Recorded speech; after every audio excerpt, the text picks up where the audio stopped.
2025 संभवतः वो साल है जिसे प्रेम पूर्वक तो याद नहीं किया जाएगा।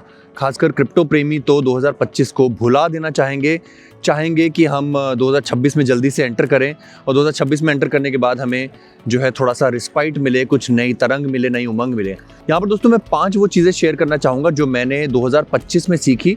मैं 2015 के एंड से 2016 से क्रिप्टो मार्केट में हूँ और उसके बावजूद भी, इतनी सारी बुल मार्केट्स देखने के बावजूद भी, इतनी सारी उतार चढ़ाव देखने के बावजूद भी मैं बिल्कुल भी अशेम्ड नहीं हूँ ये एक्सेप्ट करने में कि मुझसे ये गलतियाँ हुई हैं। ये 4 गलतियाँ अगर आप सीख लेंगे तो 2026 में आपको काम आएगा। 2026 में क्या आपके आजीवन आपको काम आएगा और आप जो है ये गलतियाँ करके नुकसान खाने से बचेंगे। चौथी गलती जो है वो मैं आपको दावे से कह सकता हूँ कि आप अभी भी कर रहे हैं।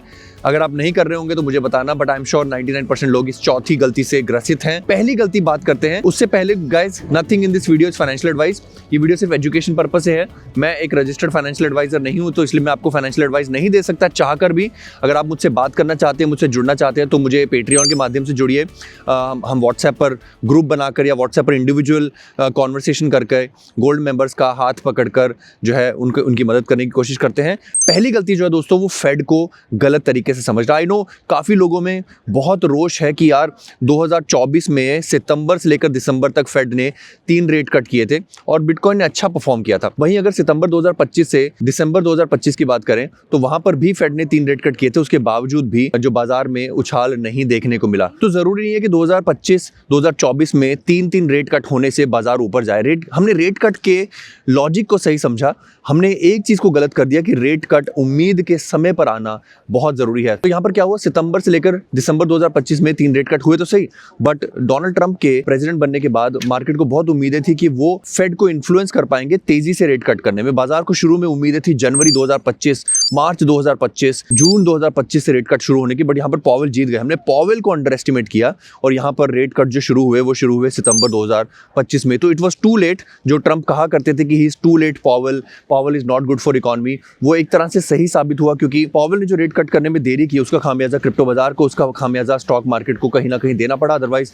मेरे विचार से S&P 500 को इस समय 8000 के आसपास होना चाहिए था। जिस तरीके से पोस्ट ट्रंप रैली अक्सर आती है, पोस्ट प्रेसिडेंट रैली जो अक्सर आती है, तो ये पहला कारण था कि हमने फेड को तो समझा बट हमने फेड की टाइमिंग को नहीं समझा, हमने फेड के रेट कट की वेलोसिटी को नहीं समझा। उम्मीद करूंगा कि आपको चौथी गलती तक वीडियो को जरूर देखेंगे, वो आपके बहुत काम आएगी, क्योंकि यहाँ से आप फिर से पैसा गवा सकते हैं। यहाँ पर आप रिटेल इन्वेस्टर की तरफ बाय द टॉप कर सकते हैं, तो वो मत कीजिएगा। दूसरी गलती जो मुझे लगता है 99% ऑल्ट यूजर्स ने की है वो है 50-30-15-5 का पालन ना करना। जिन लोगों ने फॉलो किया वो हमें प्यार करते हैं, हमारी सराहना करते हैं, बट ये सोचकर कि 2025 जो है वो ऑल्ट कॉइन ईयर आएगा, 2025 जो है पोस्ट हाल्विंग पंप ईयर होगा, ये सोचकर सिर्फ ऑल्ट कॉइन खरीदना सबसे बड़ी गलती थी। मैं जानता हूँ काफ़ी लोगों को, हज़ारों लोगों को इनफैक्ट, जो हमारे चैनल से जुड़े हुए हैं, जिन्होंने इस 2025 साल के दौरान ऑल्ट कॉइन से पलायन करके बिटकॉइन खरीदने की कोशिश की। वो खुश हैं, बट उनको ये दुख होगा कि हमने सिर्फ 30% बिटकॉइन खरीदा, हमने सिर्फ 50% खरीदा, हमने सिर्फ 70% खरीदा। काश हम 100% ऑल इन चले जाते। तो ये जो है ये सेकंड गलती थी जो काफ़ी लोगों ने की। उन्होंने ऑल्ट कॉइन्स को गले से लगा कर रखा, उन्होंने उससे शादी कर ली, उससे अफेयर नहीं किया। तीसरी और बड़ी गलती जो 2021 में ऑल्ट कॉइन होल्डर्स ने सीखी नहीं। जब दिमाग पर तृष्णा हावी हो जाती है तो क्या होता है, उन्होंने 2021 की ही तरह सैकड़ों यूट्यूबर्स को फॉलो करके हर किसी के कहने पर 1, 2, 3 अलग अलग ऑल्ट कॉइन्स खरीद ली, और जब रियलाइज किया 2025 के अंत में उनका जो ऑल्ट कॉइन्स का बैग था उसमें 30, 40, 50 ऑल्ट कॉइन्स हो गए थे। उन्होंने फिर वही गलती की जो 2021 में की थी। उन्होंने वो सपने देखे कि 2021 में बहुत ऑल्ट कॉइन से पैसा बना था, इस बार भी बन जाएगा, बट ऑल्ट कॉइन्स में कभी पैसा नहीं बनता है, क्योंकि ऑल्ट कॉइन्स में हम हमेशा चीज़ें टॉप पर खरीदते हैं। ये हमारी मेंटालिटी है। जैसे आज की डेट में आप शायद जी कैश खरीद रहे होंगे, और यहीं पर मेरा चौथा पॉइंट आता है जो बहुत क्रिटिकल है, क्योंकि मुझे इतने सवाल गोल्ड और सिल्वर के बारे में आज तक कभी नहीं आए हैं। जब गोल्ड $4500-4600 के आसपास है, जब सिल्वर ने एक तगड़ा ब्रेकआउट किया है, तो ज़्यादातर जनता इस समय गोल्ड और सिल्वर खरीदना चाहती है। इसमें मैं करेक्शन करूँगा, यू आर नॉट रॉन्ग, आप सिल्वर खरीद सकते हो, बट गोल्ड जो है वो इस समय मुझे लगता है कि तर्क के साथ बताता हूँ, अगर मैं गलत हूँ तो मुझे कॉमेंट करके करेक्ट कीजिएगा। तर्क ये है कि $4500-4600 के आसपास जो गोल्ड चल रहा है उसकी मार्केट कैप करीब $35 ट्रिलियन है।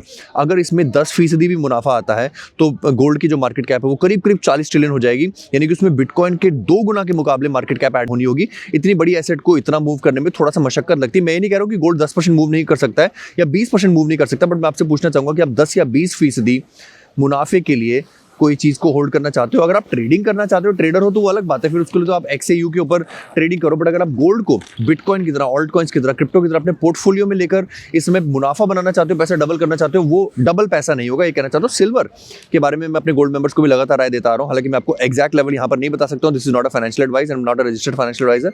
मेरी टी शर्ट में भी लिखा हुआ है, आप देख सकते हैं। तो सिल्वर के लिए मैं अपने गोल्ड मेंबर्स को लगातार लेवल्स बताता आ रहा हूँ, जो मैं आपको भी बता सकता हूँ अगर आप हमारे साथ जुड़ते हो। लिंक डिस्क्रिप्शन में दे रखा है, हमारे साथ जुड़ें, पेट्रियन पर हमसे बात करें।